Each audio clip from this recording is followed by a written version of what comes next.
fine. We're all fine here. No, thanks. How are you?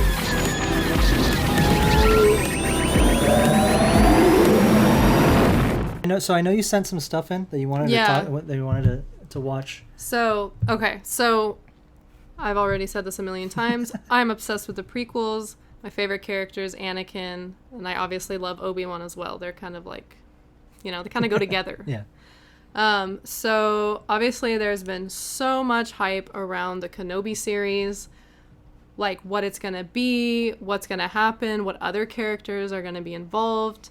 And very early on when the show was announced, we heard that apparently there is going to be a rematch between Vader and Kenobi. That's right. So at first, a lot of people were like, no, absolutely not. That doesn't make any sense. They don't see each other until the Death Star and A New Hope.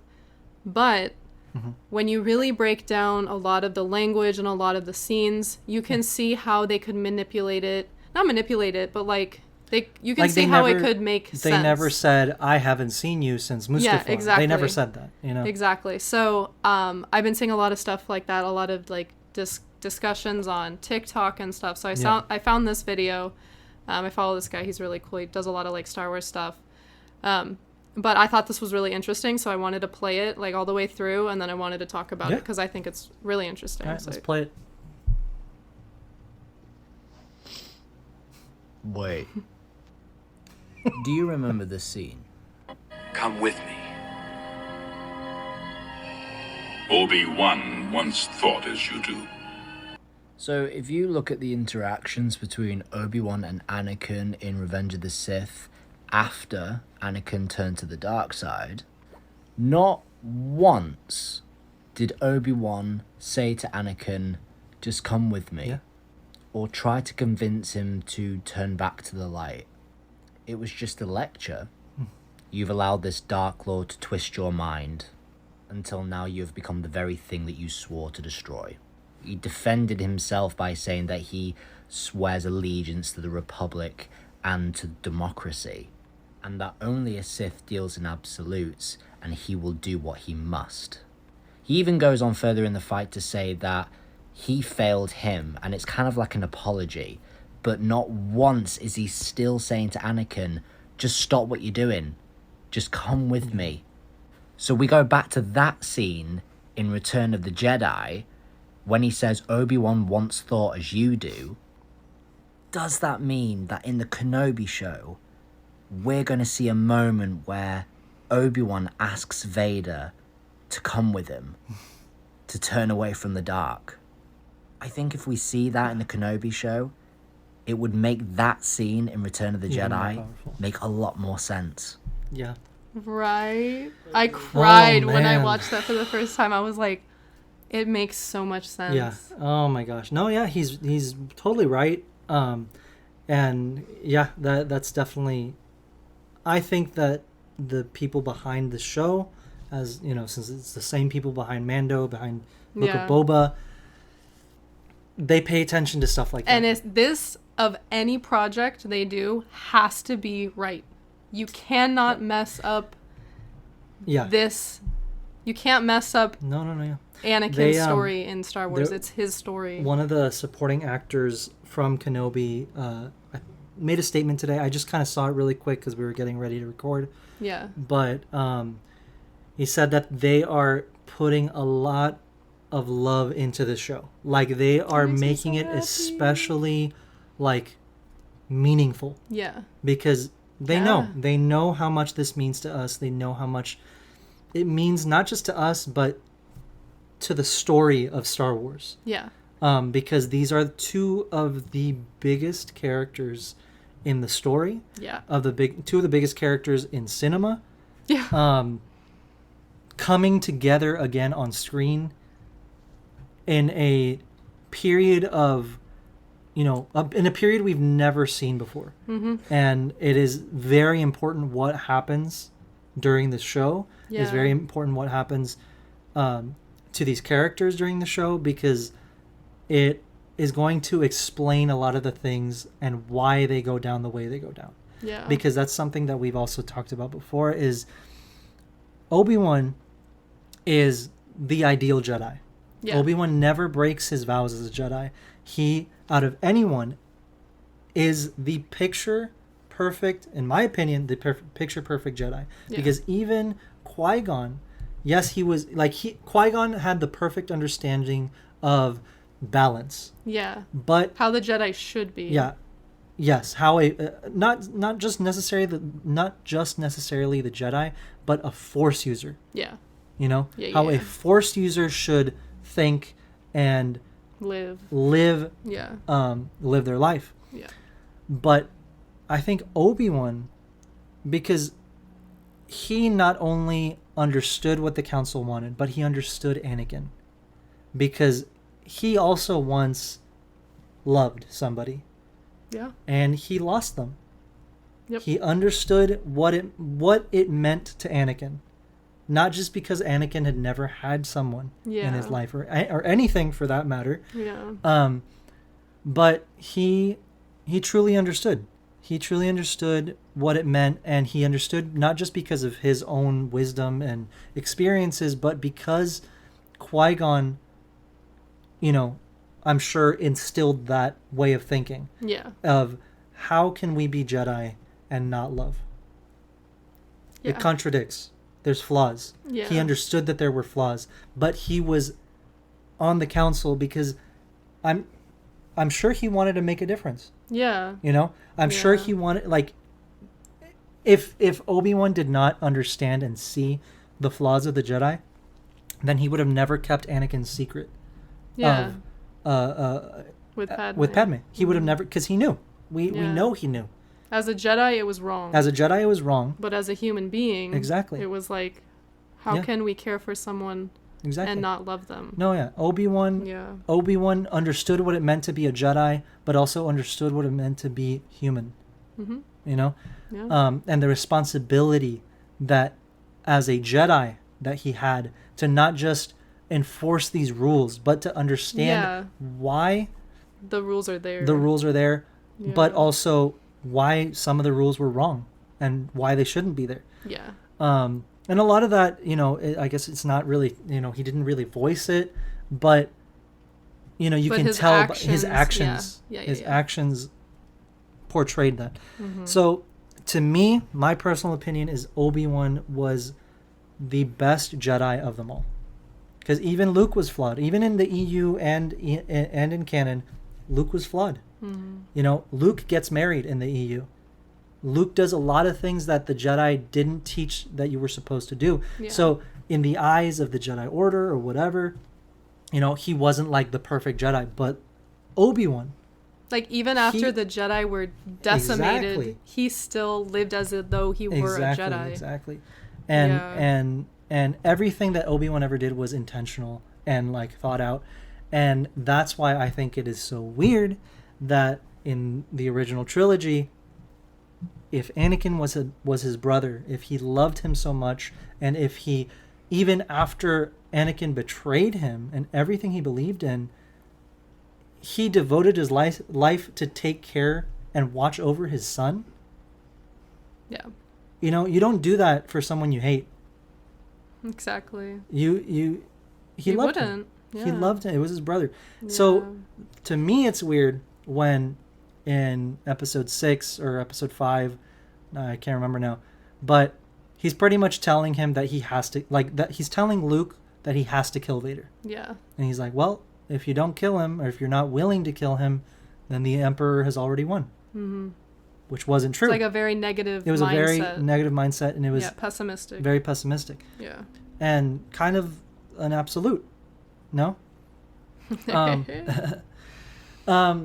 So I don't know. That to me was always It felt a little. It felt felt a off. little off from what we saw in the prequels. exactly. It Yeah. felt off, and I don't know. I just that always felt off. But now I went on a long tangent here.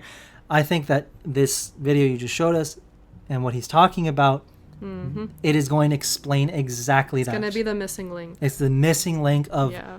when Obi-Wan completely lost hope in Anakin. Anakin is dead. Anakin is gone. Never coming back.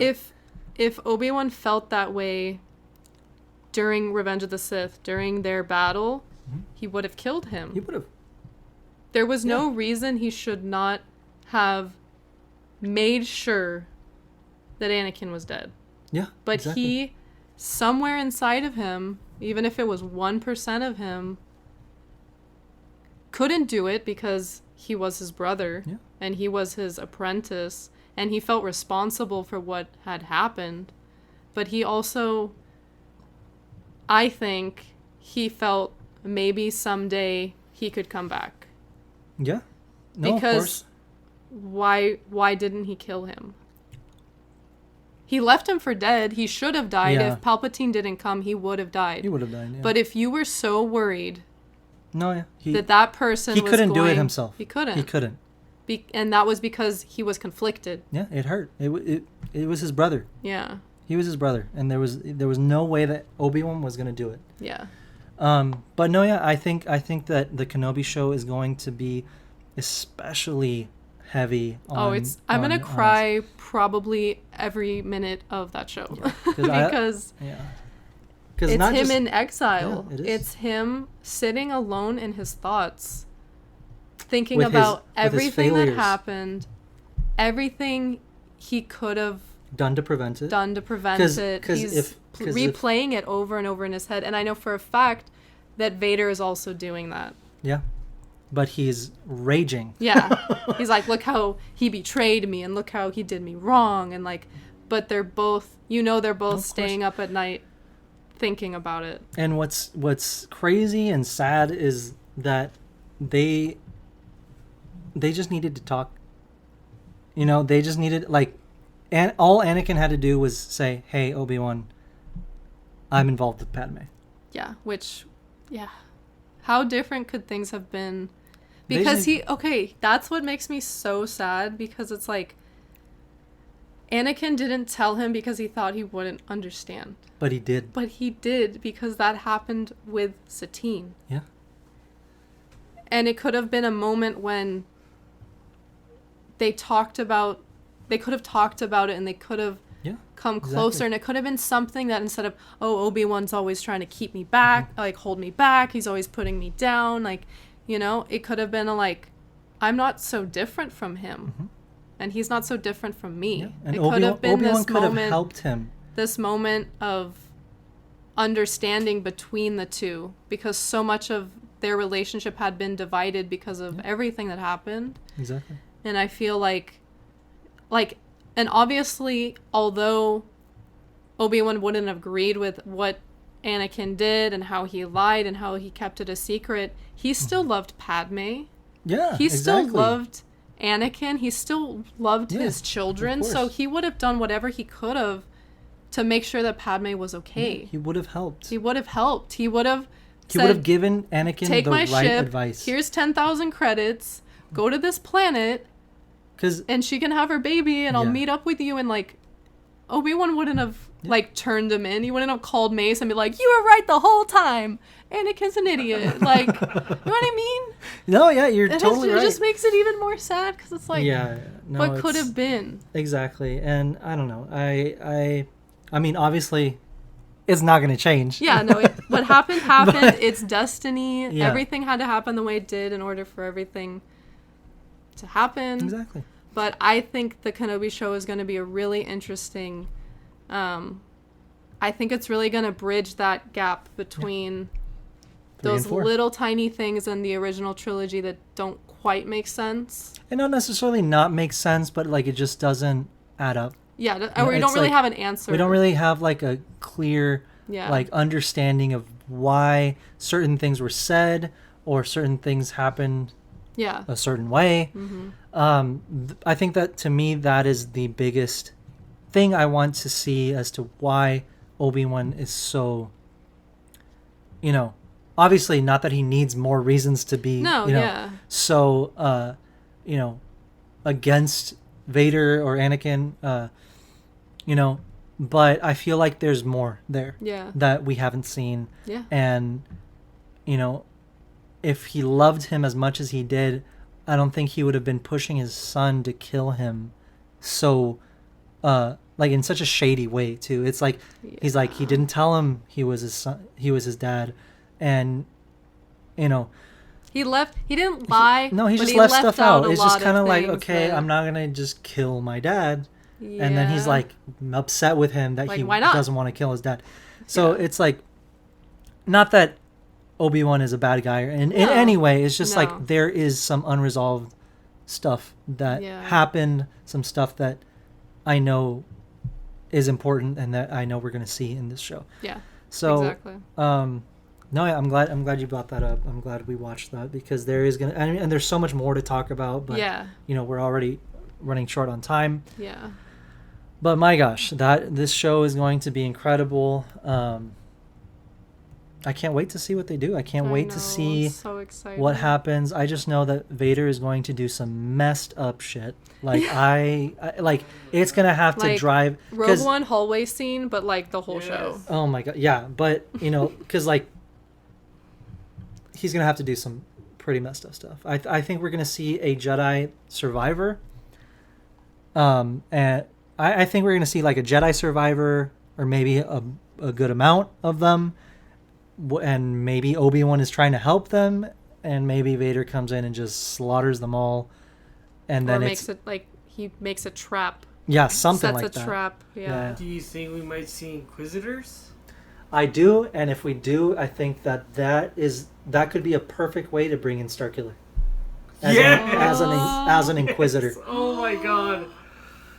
That or an acolyte, That would right? be so No, that's cool. gonna be old stories, right? What? Acolyte is gonna be... Oh, Acolyte is like older or High Okay. Republic era. Yeah. But that's what I mean. Is like there are so many opportunities here where they can, you know, Like make everything kind of like come together. exactly. And, like, You know, Yeah.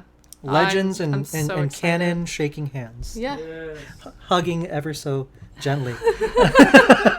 So, you know, I just want to see that. I would love to Yeah. see Starkiller as an Inquisitor. I'm pretty sure there's like some fan art or like concept art of him as an Inquisitor, Yeah. which It makes sense. I saw it and I Yeah. thought that could be really, really cool. Yeah. And I can't remember who it was, who the artist was, but if you guys know what I'm talking about, let us know in the comments, because that is a really, really cool piece of art that adds to this theory, adds to this possibility of having Yeah. Starkiller back into canon and not necessarily as Vader's secret apprentice, which he would still be trained under Vader because he's an Inquisitor. Yeah.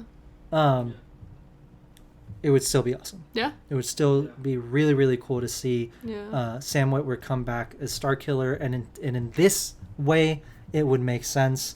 But he could still come back as his secret apprentice. You know, Yeah. who knows? We Yeah. don't know. But I'm We'll excited. see. I'm excited for the future of Star Wars, especially with the Kenobi show. There's so many possibilities. Hey guys, I hope you enjoyed that highlight. If you want to check out some other highlights, you can check them out over here, or you can watch the entire episode right here. And you can also subscribe down below, keep up with us throughout the week, and we'll see you on the next one.